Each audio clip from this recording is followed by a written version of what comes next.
Graça e paz, irmãos, e bem-vindos a mais um estudo bíblico aqui do canal. E hoje vamos falar de Romanos 1:3. E o versículo diz o seguinte: acerca de seu filho que nasceu da descendência de Davi segundo a carne. Portanto, nós sabemos perfeitamente bem que, se lermos o versículo 1 e o versículo 2, que este acerca de seu filho está a falar das profecias, ou seja, daquilo que os profetas no Antigo Testamento antes prometeram nas Santas Escrituras, e que o Evangelho de Deus trata no contexto do Novo Testamento. Portanto, o Novo Testamento, o Evangelho de Deus, é literalmente a revelação do cumprimento das profecias que antes no Velho Testamento foram feitas acerca do Filho, acerca de Jesus. Portanto, este terceiro versículo aponta para o Senhor Jesus como o cumprimento dessas profecias, ou seja, como o Evangelho vivo. O Evangelho é Jesus, é a obra dele, é quem ele é e a obra dele. Portanto, tudo o que realmente importa referir por Paulo aqui, e também pelos profetas, é acerca do Senhor Jesus como o Filho de Deus. E na Bíblia tudo é acerca do Senhor Jesus.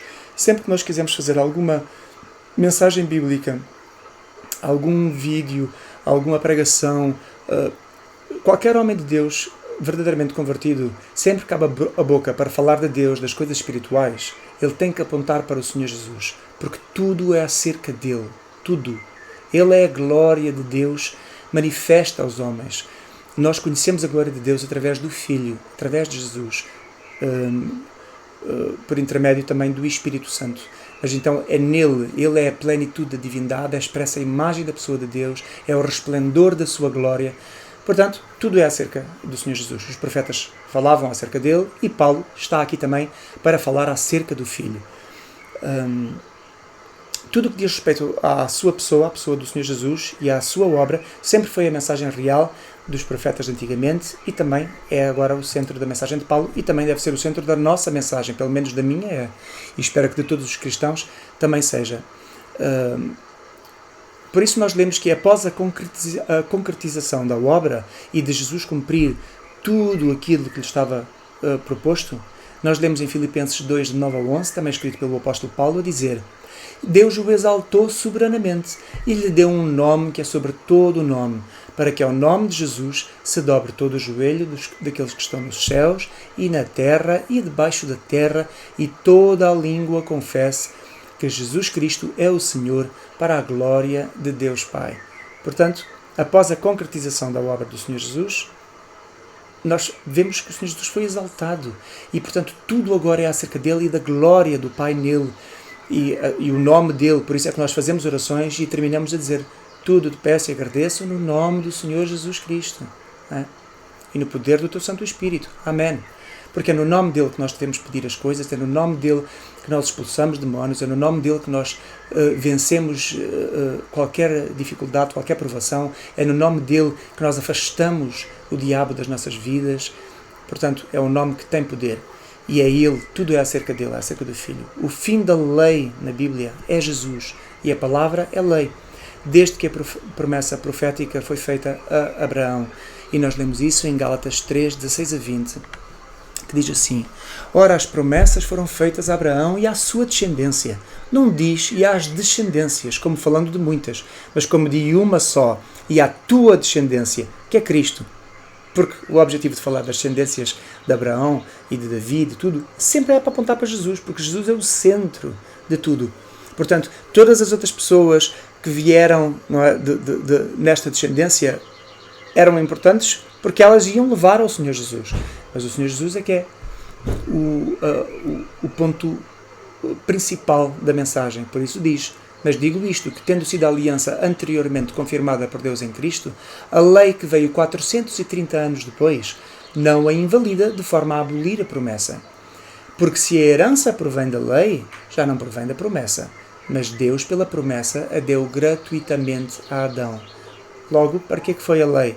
A lei foi ordenada por causa das transgressões, até que viesse a posteridade a quem a promessa tinha sido feita. Senhor Jesus, e foi posta pelos anjos na mão de um medianeiro. Ora, o medianeiro não o é de um só, mas Deus é um. Quem é o medianeiro? Aqui. Quem é que é este mediador entre Deus e os homens? Jesus Cristo, o homem, como a palavra assim nos diz. Portanto, a promessa foi feita a Abraão e dizia respeito, mesmo que depois de ter vindo a lei e tudo, nada abolia esta promessa que foi feita gratuitamente a Abraão. E essa promessa serve para apontar para o Senhor Jesus, para nós descobrirmos que, embora a lei viesse, e a lei viesse encerrar todos debaixo do pecado, e viesse demonstrar que todos nós somos insuficientes e somos inúteis e não podemos realmente alcançar por nós mesmos a salvação e a vida eterna, a promessa de Deus a Abraão, da sua descendência, ou seja, que era acerca de Jesus, sempre esteve em vigor. Mesmo depois de 400 anos depois a lei ter vindo, a promessa continua ativa.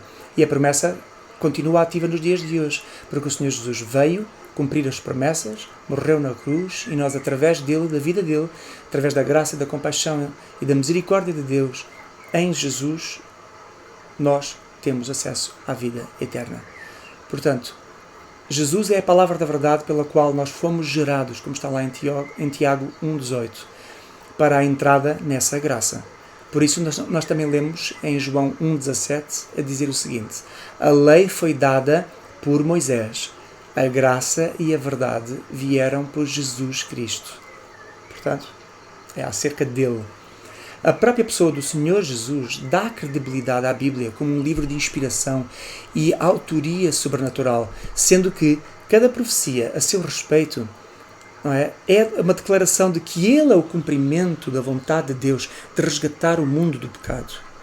Tudo aquilo que está encoberto está porque Deus assim o determinou e ele mesmo virá uma segunda vez para pôr todas essas coisas a descoberto. Portanto, até as revelações finais do plano de Deus é Jesus que vem trazer. Em Deuteronômio 29 diz: as coisas encobertas pertencem ao Senhor nosso Deus, porém as reveladas nos pertencem a nós e aos nossos filhos para sempre, para que cumpramos todas as palavras desta lei. Portanto, tudo aquilo que nós não sabemos pertence ao Senhor. Porque é que Ele fez assim, porque é que Ele fez assado, porque é que Ele elegeu uns, e não, enfim, porque é que pessoas são condenadas, outras são salvas. Como é que tudo que Deus fez, que nos parece às vezes difícil de entender, essas coisas estão encobertas, pertencem ao Senhor nosso Deus. Não nos cabe a nós tentar descobrir o porquê. Todas as coisas que nos são reveladas e nós temos conhecimento delas, então elas já dizem respeito a nós, porque elas foram reveladas a nós, para a nossa edificação espiritual e para a nossa santificação e para o nosso crescimento no conhecimento de Deus, que vai desenvolver uma maior comunhão com Ele. Então, quando Jesus afirma que Ele não veio anular a lei, ou seja, Ele não veio anular as revelações dos profetas, não é? De tudo aquilo que os profetas fizeram, não é? Através da lei, através das revelações, tudo aquilo que eles, que a palavra de Deus veio determinar que era assim. Ele não veio anular essa lei, nem as revelações dos profetas. Ele veio cumprir tudo. Em Mateus 5,17 é o Senhor Jesus que assim o diz. Ele está a afirmar aí nesta passagem categoricamente que o Evangelho e a sua obra são o cumprimento profético das mensagens dos profetas. Não é? Essas mensagens que estavam à espera de serem cumpridas. Ele veio cumpri-las. Que ele não vem quebrar a lei do Velho Testamento, mas ele vem consumar essa lei, dando início a uma outra dispensação, que é a dispensação da graça, à qual nós agora estamos inseridos. Que onde a vontade de Deus, predestinada desde sempre, vem completar-se de uma forma precisa, sentando no próprio Senhor Jesus o fim do pecado. Paulo explica esta ideia do círculo fechar-se, ou seja, de tudo estar centrado em Cristo, que é a resolução do plano de Deus. Quando ele diz aos Efésios, na carta aos Efésios, em Efésios 1:10, ele diz assim: de tornar a congregar em Cristo todas as coisas, na dispensação da plenitude dos tempos, tanto as que estão nos céus como as que estão na terra. Portanto, tudo de congregar em Cristo é de puxar tudo para Ele e mostrar que tudo é acerca dele. Então, quando a passagem diz, não é, que acerca do seu filho que nasceu da descendência de Davi, segundo a carne, aqui a descendência de Davi, ou seja, ele nasceu desta descendência, em grego, spermatos Davide. Portanto, spermatos é a palavra descendência. Ao referir que Jesus nasceu da mesma descendência de onde o Messias prometido viria, Paulo afirma que Jesus é esse Messias tão esperado. Os judeus que rejeitaram o Senhor Jesus ainda estão à espera hoje do Messias deles. Por isso é que eles vão coroar o Anticristo achando que é o Messias prometido. Porque o Messias prometido era o Senhor Jesus e ele veio e fez a sua obra perfeita e é inegável que ele era esse Messias esperado, que veio da linhagem de Davi, porque essa linhagem do rei Davi passa para Jesus também o estatuto de rei dos judeus, não só rei dos judeus, mas rei do universo também, o rei dos reis. Nós vemos que ele é o cumprimento dessas profecias acerca de um Messias Redentor que vinha dessa linhagem de Davi. E nós vemos isso em Jeremias 23:5, por exemplo, e Daniel 9:25. Portanto, ao referir esta descendência, também reforça a linhagem real do Senhor Jesus, não é?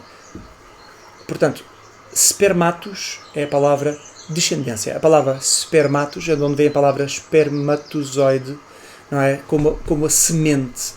A semente aqui aponta para a genealogia humana do rei Davi, preparada por Deus para a qual, futuramente, o Filho amado entrasse, não é? Fizesse-se carne através dessa descendência, unindo as gerações das famílias dos homens à família de Deus nos céus, como está em Gálatas 3:16-20, a dizer, como nós já limos, não é? Essa descendência, não há as descendências de Abraão, mas há descendência de Abraão, que é o Senhor Jesus.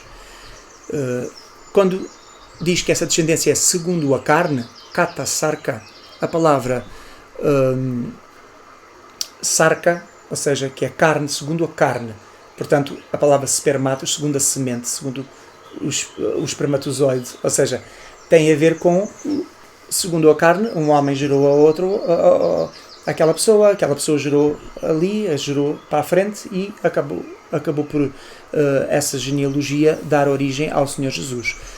Portanto, desde o rei Davi até ao Senhor Jesus, todas essas pessoas que vieram dessa descendência, elas estavam preparadas para fazer parte dessa descendência e o Senhor Jesus estava preparado para vir dessa descendência.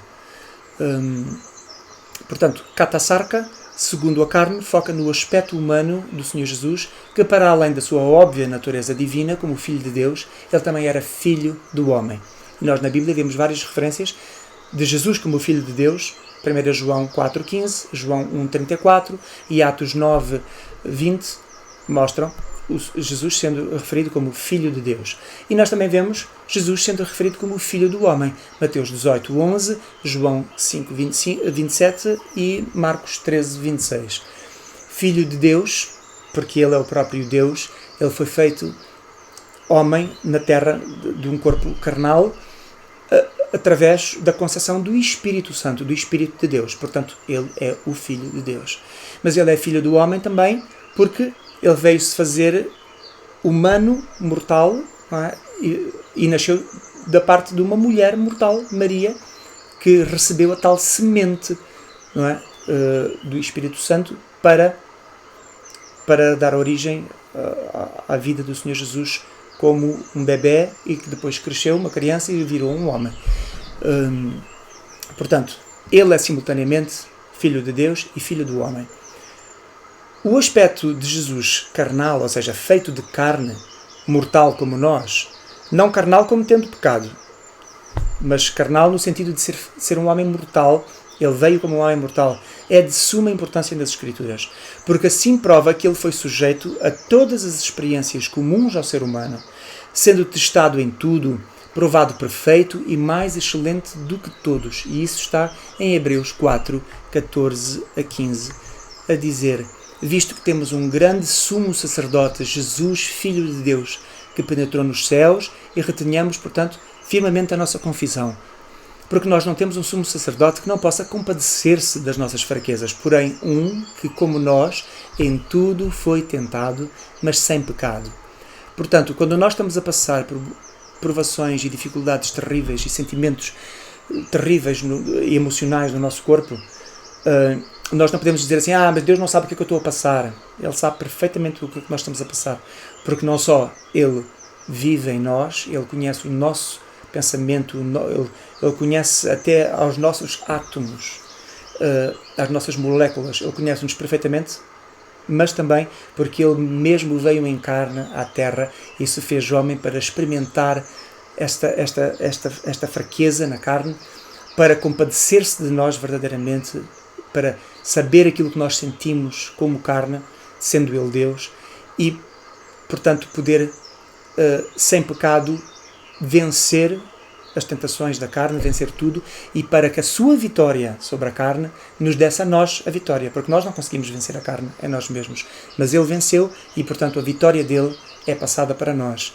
e graças a Deus por isso. Portanto, negar que Jesus é 100% homem e 100% Deus é negar a credibilidade e a completude da obra da cruz e a natureza perfeita de Jesus. Há aí muitas religiões e seitas que negam que Jesus é 100% homem e 100% Deus. Portanto, estas pessoas estão completamente alienadas da verdade, estão debaixo do engano e das artimanhas do diabo, e se não se converterem e se não descobrirem a verdade na palavra de Deus, elas vão ser condenadas ao inferno. Com muita tristeza, mas se continuarem resistentes e não ouvirem as mensagens de verdade, e muitas vezes quando vêm bater à nossa porta, e são recebidos em casa e nós abrimos a Bíblia e lhes mostramos na Bíblia e eles ficam completamente encurralados no seu erro, saem daqui a correr, vão à procura de esclarecimentos para voltarem e nunca voltam. Quando voltam, são sempre outras pessoas. Portanto, claramente, nós vemos que estas pessoas não têm compromisso com a verdade, mas querem vir a fazer uma lavagem cerebral com aquele engano pelo qual eles também foram enganados. E nós temos que ter muito cuidado com estas pessoas, porque, embora seja louvável o esforço que eles fazem de andar por aí a tentar anunciar as verdades de Deus, eles não anunciam as verdades de Deus completas, muito pelo contrário, eles pervertem a verdade de Deus, e isto quer dizer que eles estão literalmente a fazer a obra do diabo. Portanto, a verdade da encarnação de Jesus é muito importante na Bíblia, João 1,14. Porque se assim não fosse, também não seria verdadeira e real para nós, que somos mortais, a sua reencarnação, pela qual nos foi possível receber a vida eterna. Portanto, nós vamos receber esse novo corpo. Assim que este corpo for destruído, nós vamos entrar nesse novo corpo de glória, como está em Romanos 6, 4, 5. Porque Ele também o fez. Ele também perdeu o seu corpo físico, mortal, e recebeu, mas não viu a corrupção. Ele foi ressuscitado. Ele recebeu de volta a vida no seu corpo, e aquele corpo foi diretamente glorificado. O nosso corpo, se nós morrermos agora aqui, antes do fim dos tempos, o nosso corpo vai ser corrompido, mas nós vamos receber depois um novo corpo de glória. O corpo dele não viu a corrupção. Ele esteve 3 dias morto e ressuscitou, e ele vive. Portanto, é essa a promessa que nós temos e é segundo isso que nós vivemos. Portanto, aqui Jesus, associado ao rei Davi, que representa o auge e a ascensão de Israel, está a apresentar a promessa que Deus fez a Davi pelos profetas. E está em 2 Samuel 7,16, Salmos 89, 36, Isaías 9, de 6 a 7, Jeremias 23, de 5 a 6 e Amós 9, 11. Portanto, assim sendo, quando chegassem os tempos preparados por Deus, o Filho de Deus, fazendo-se Filho do homem, permitiria que nós, filhos dos homens, pudéssemos ser feitos filhos de Deus. Então, Jesus, nascendo da carne de uma mulher, debaixo da lei, pode agora redimir todos os que estavam encerrados debaixo da lei. E em Gálatas 2:23 está literalmente dito: mas antes que a fé viesse, estávamos guardados debaixo da lei e encerrados para aquela fé que se havia de manifestar, de maneira que a lei nos serviu de ajuda, de aio, para nos conduzir a Cristo, para que pela fé nele nós fôssemos justificados. Não é? E nós também podemos ver em Romanos 11:32 a dizer: porque Deus encerrou a todos debaixo da desobediência, ou seja, debaixo da lei, para com todos usar de misericórdia. E, portanto, Ele usa a misericórdia para com todos aqueles que creem no Filho, que creem na obra do Filho, que são aqueles a quem Ele conheceu antes da fundação do mundo e aos quais chamou e predestinou e depois justificou e santificou. Não é? Então, esta redenção serve o fim de nós sermos adotados por Deus como filhos e co-herdeiros em Cristo da herança eterna. Em Gálatas 4:4-5 diz, não é? Como nós já lemos aqui uma passagem de Gálatas semelhante, que diz: mas vindo a plenitude dos tempos, Deus enviou o seu Filho, nascido de mulher, nascido sob a lei, para remir os que estavam debaixo da lei, a fim de recebermos a adoção de filhos. Portanto, tanto Gálatas 3:23 como Gálatas 4:4-5 mostram isto perfeitamente. Que nós possamos, então, como diz aqui o versículo 3, não é? Contemplar que tudo é acerca do Filho, tudo é acerca do Senhor Jesus, e nós vivemos, de facto, para a glória dele, anunciando que ao nome dele toda a língua confessará, todo o joelho se dobrará, que ele é o Rei eterno, o Rei do universo, e é o Rei das nossas almas. Portanto, nós lhe devemos toda a adoração e todo o louvor, tanto agora como para sempre. Espero que tenham sido edificados por este estudo e vemo-nos no próximo vídeo. Muito obrigado e Deus vos abençoe.